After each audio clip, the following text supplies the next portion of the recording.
Good evening, I'm Sherry Jones. Wayne Fournier has the night off. A chapter today closes in the history of Myrtle Beach.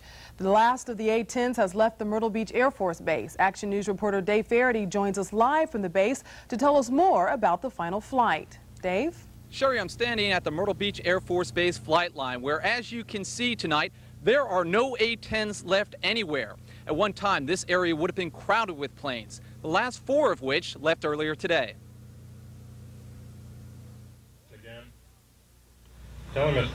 More than 2,000 people gathered at the Myrtle Beach Air Force Base to see the last 4 A-10s take off. Since the 1950s, the base has been home to several aircraft and thousands of military personnel, including this pilot flying his last mission. Well, it really is coming to an end today, at least as far as the flying operations goes. As I've thought about and been getting ready for this day, it really occurs to me that it's probably a lot easier to stand by or to actually fly in the airplane than it is to stand by and watch. One of those people watching is Harriet Bailey. She has worked at the base for nearly 32 years. She says she hates to see the base close. Sadness. It's those of us that spent so much time here, you know, it's become a way of life with us just about. We hate awfully bad to see it close. It's almost like losing a family member. By order of the Secretary of Defense, under provision of the Base Realignment and Closure Act, the 353rd Fighter Squadron, Myrtle Beach Air Force Base, South Carolina, is officially inactivated. With the inactivation official, pilots headed to their planes. One of those pilots is Lieutenant Colonel Con Rohde. It's a difficult time to see the mission come to an end, but it's an important time for the country. I think we've done the right thing. It feels difficult, but emotionally, but as we do our job and perform our mission, do what we need to do, we have to do some things that are more difficult than others. This is one. Those 4 A-10s are in Arizona tonight where they're being mothballed. The base mission has now changed from one of a military mission to that of closing in March of 1993. Reporting live from the Myrtle Beach Air Force Base, Dave Faherty, Wpde Action News. Thank you, Dave. An Horry County teen was found guilty of indecent exposure. This is too, so stay with us.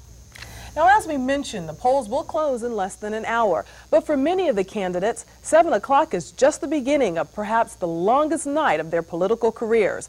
Action News reporter Dave Faherty joins us live tonight from Conway, where most of the Horry County candidates will be waiting. Dave?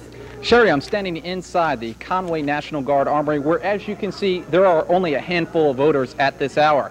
Now, earlier today, I traveled throughout Horry County, and this is what I found. Cars packed the St. James Elementary parking lot. Inside, long lines of Socastee residents wait for their turn to vote. You can sign on 202, please. Despite the heavy turnout, no one seems to be sitting out this election. 77-year-old John Figlier has been voting for 58 years.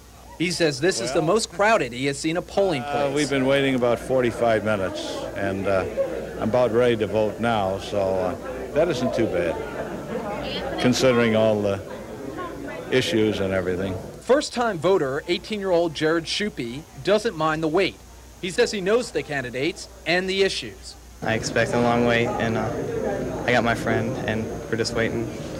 We're going to go through it and hopefully pick a new president. Other polling locations in Horry County, like this one at Conway Elementary, had long lines. The wait here at 11 o'clock was just under an hour. Pollsters say 65% of the registered voters in Horry County turned out for the 1988 election.